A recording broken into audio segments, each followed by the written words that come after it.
I'm being joined on the program now by the Deputy Chairman, Real Estate Group of the Lagos Chamber of Commerce and Industry, Mr. Gbenga Ismail. Good morning. Thank you very much for joining us, Mr. Ismail. Good morning, Chimezie. Now, can you give us an overview of the state of the real estate sector now? Yes, thank you. What we understand about the real estate sector predominantly is the housing market. So immediately you would think about the residential sector, which is about 60% or so of the Nigerian stock, or what we're dealing with. Effectively, again, the next soundbite is the deficit that is always being spoken about. There's the demand outstrips the supply. So we do not have enough housing to meet those who actually would want homes and such things. So effectively, where are we now? The government and the economy is struggling to meet up with this deficit. There's a figure that's always been carried around. I don't want to say it. Well, I'll just say 17 million thereabouts. But I think this figure over time should have changed, because every year we're not meeting up, so there should be addition to it. But what is clear is that there is a deficit, and we're not meeting up with that deficit. Now, that brings us to the issue of cost of housing, which is still very high, especially in the urban centers and beyond, beyond the reach of majority of Nigerians. What can be done? How can housing be actually made affordable? Good. Now, the urban center, there's no surprise that housing is very expensive there. It's the center. So in every developed economy, or any economy that is developing, the urban center is the first to become expensive, because that's the gravitation of where population goes to. So we shouldn't be surprised. The fact is this: what is happening to the outer areas? Infrastructure is not meeting those areas. So we're not having enough accessible land to make land easily affordable. The center is overheated. The urban center can't cater for everybody. In Lagos, we have over 17 or 20 million people. The land area that is available in Lagos Central cannot meet everybody's demand. So in those areas, if you start from Ikoyi, even to areas like Bagada, even where we are now, you will see an immediate increase in land values as people start coming there. What needs to happen is infrastructure development, roads, transportation, rail, those things.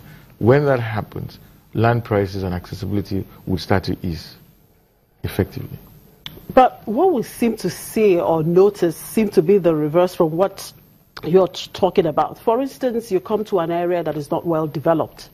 Okay, the prices, prices of the houses around that area at that point would be very low. But as soon as there's any kind of development around that area, you see prices skyrocketing. Yes, because the population still outstrips what is available in that area. The overspill of those who are looking for immediately rush there, and you're not opening up enough areas as the people demand. Okay, now let's look at the issue of safety and standard. The recent business clinic of the Real Estate Group of the LCCI, focused on issue of safety and standard. Why that choice of theme? How important, or rather, of course it's very important, but that has been some kind of an issue in that sector. Yes, it is very important. And there are two separate things. The issue of safety is taking due care. The issue of standard is doing things properly. So they're two separate things. Okay. And they're both important. Standard simply means, in terms of building, putting the right materials and the ones that are adequate and fit for purpose in place, keeping that standard. Safety simply also means that when we're actually doing this, we're taking due care. Labor, putting on the right materials, making sure we put materials in the right places, ordering sites in the same places, keeping people who are not meant to be on site out of those sites. That's safety. Do we do this appropriately? Yes and no.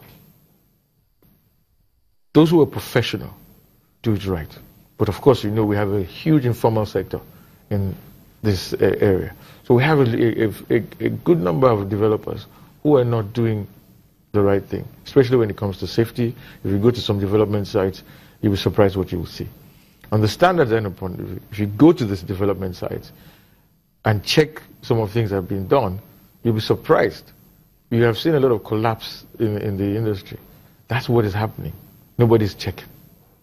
Yeah, but are there no ways those things can actually be checked or checkmated? I mean, those people who do some of those substandard things.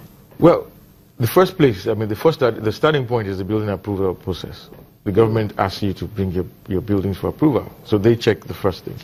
Now, the follow-up is where I think we're missing it. It's the monitoring stage. How do we keep this up to make sure that what has been agreed on the approval is what is being done? And not only what has been approved, that the material and the structural plan that has been approved is kept to. So that monitoring aspect of it is where the government needs to enhance. They need to make sure that that is sustained and have the right people actually going around, building inspectors going around and giving the right certificates that you have done the right thing. I think that's all that needs to be done. The stage and the process is there. We're just following and implementing all the stages and steps. Now, what sort of skills development programs or skills development that you have in that sector? Because there are some reports that those in the real estate sector actually import artisans from a neighboring country to, help out, and that's where the problem is.